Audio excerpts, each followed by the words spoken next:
Hello and welcome to today's live broadcast. You may be wondering why I'm sitting down here on the floor and not in the luxury of my motorhome.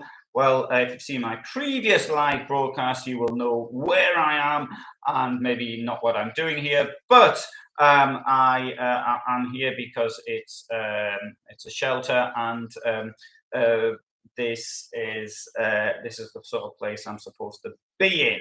Now, I'm not going to answer any. Sorry, I will answer the questions if I get asked. If people ask me where I am, otherwise, I'm just going to talk about motorhomes as far as this video is concerned. Now, the question I get. Hello again, Annie. Hello.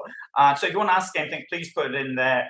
I've got more control than I have normally today. How about that? So if anybody says anything rude, the questions will be banned, but it won't be a total ban as it is on when I'm doing it when I'm outside. Now. One of the questions get asked all the time is people say to me and say, look, what motorhome should I buy? Now, under normal circumstances, this is a really difficult question to answer.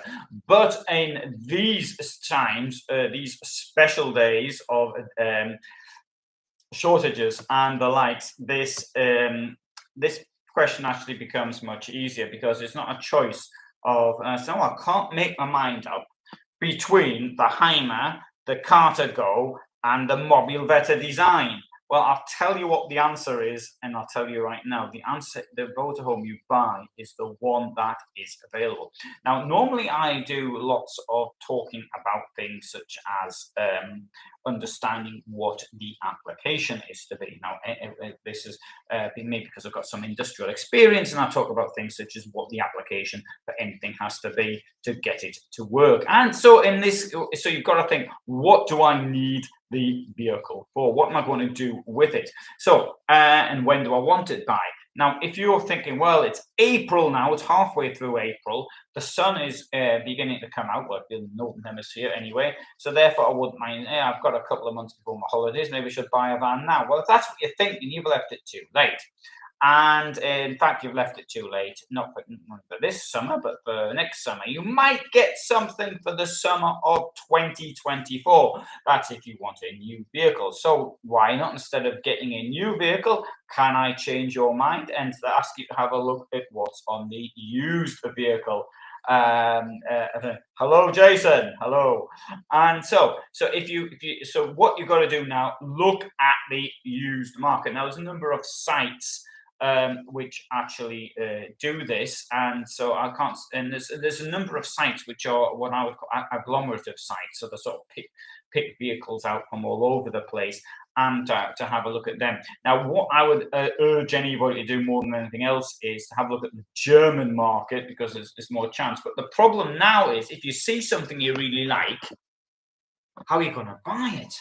Because the thing is that in the current market means that supply and demand, but when the demand is so great and the supply backs down a bit, and as a result of this, you see something on the internet and it's in it's in Germany, and you're in Britain, for example, and by the time you get to Germany, it's going to be gone. And this also, incidentally, supplies in the United States. It applies everywhere.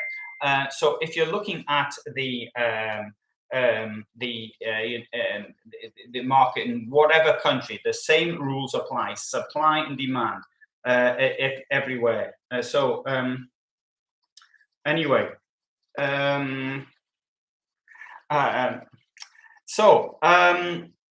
Sorry, I just got a message there from somebody there in Ukraine.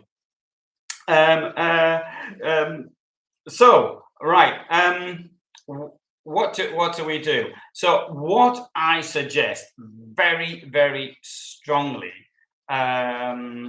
is to look at the German market. Now, Jason has just written to tell me that it's very difficult to drive a left-hand drive vehicle on in the United Kingdom and in Ireland. And well, I do appreciate the point. I appreciate it very much. Now, I'm not going to make excuses. No, I'm going to make an excuse. The excuse is this: is that when you're in a van, you're higher up, and so you can sort of see. You've got a better view. So when I was driving the left-hand drive, then it didn't bother me so much. But I must admit, I don't like driving the right-hand drive, even in a van, in countries that drive on the right. I agree with that. So that is a big problem. So therefore, if you want, for example, in the UK, and you want to have a right-hand drive car, or if you're in France and you want to have the steering wheel on the correct side, then yeah, you've got to really look at that. Now, the thing about so Jason has seen a good value motorhome, but it's left-hand drive. This leads me to the question about how would you change the thing over? You can get it done. I mean, somebody told to me. I remember this first time I asked. I saw a car. It was a weirdo liked cars, and I found left-hand drive Rover. I wanted a Rover 800. And it shows how backward I was then. Anyway, I wanted a Rover 800. The driving and it was somebody changed it from left to right hand drive, which has sort of upset me. Then the person, I said, don't do it. And he said, well, in that case, I can get it to you for a couple of £1,000 cheaper. So that was then. That's 30 years ago, 2000. I was quoted here in Poland for changing the sides over. I don't know how serious they were, but in a Sprinter, from around €1,500, something like that. Also, my Mercedes mechanic I went to for nearly 15 years or so, he also told me that you would be looking at around €1,000 to €1,500 to do something like that. Not only that, you can pick up the dashboard from somebody quite easily, I mean, I do appreciate there might be some problems such as the handbrake and things of this nature. I can't quite work out how that's going to be. But anyway, that is that's how that. Okay, right. So Jason asked me, do I have a driving technique? Yeah, but things like this. No, my rig is not right-hand drive. I just drive left-hand drive. I have my hand on the gear change. Well, when I change gear, that is, because I'm not one of these people that change, not non-stop. I'm a very cautious driver, so I don't change gears that often. And I have two hands, like this hand's on the steering wheel. What I tend to do is this: is like I think this is how you. I mean, I've been driving now for 31 years, and I think that when we're driving on the correct side of the road, depending on you look at the center of the road, and I tend to look when I'm on the wrong side, left-hand drive in a left-hand country, such as the UK. I tend to look at the side. So you've got the white lines along the side of the road. I tend to look at that rather than the line in the middle. I think that's how I do it anyway. That's just how I sort of picked it up. It might be completely wrong. That might be a failure on the driving test. I might lose my license having said that, but that's how I think. That's how I think it is. But the thing is this: if you're not comfortable with something, bear in mind, if your motorhome, you might have a 7 meter, even a 6 meter. I mean, it's much bigger than driving a car. If you don't feel comfortable with it, don't do it at all. Otherwise, you'll never get the enjoyment. If you're in something and you're worried about it breaking down or whatever, you won't enjoy it. It's failing the objective of what you're doing. So get something you really want to drive, you like driving. And I personally don't really like driving very much. It's not something. I couldn't be a lorry driver or something, because maybe it could have been 20 years ago, but I just don't like it that much. I mean, it's all right. I mean, I love living in a van. Otherwise, I'd just go and live in a house. But anyway.